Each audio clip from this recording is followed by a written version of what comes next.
এই মামলাটি 2013 সনের 28/7/2013 তারিখ সকাল 10টার সময় এই মামলাটির মূল ঘটনা।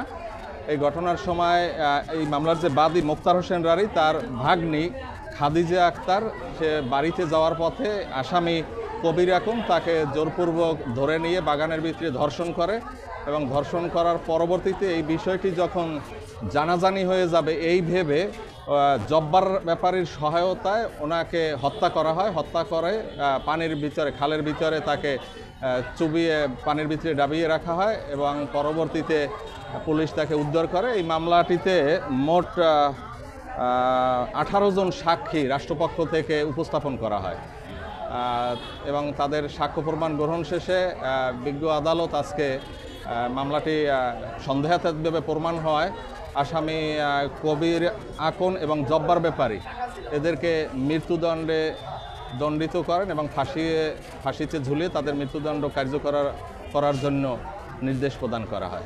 এই মামলাটিতে রাষ্ট্রপক্ষ মোট 18 জন সাক্ষী বিজ্ঞ আদালতে উপস্থাপন করেন এবং তাদের সাক্ষ্য পর্ব সমাপ্ত ঘোষণা করার পর যুক্তিতর্ক শেষে বিজ্ঞ আদালত এই মামলার যে 2 জন আসামিকেই নারী ও শিশু নির্যাতন দমন আইন 2000 সংশোধনী 2003-এর 9-2 এবং 30 ধারায় 2 জন আসামিকে ফাঁসিতে ঝুলিয়ে তাদের মৃত্যুদণ্ড কার্যকর করার জন্য রায় প্রদান করেন।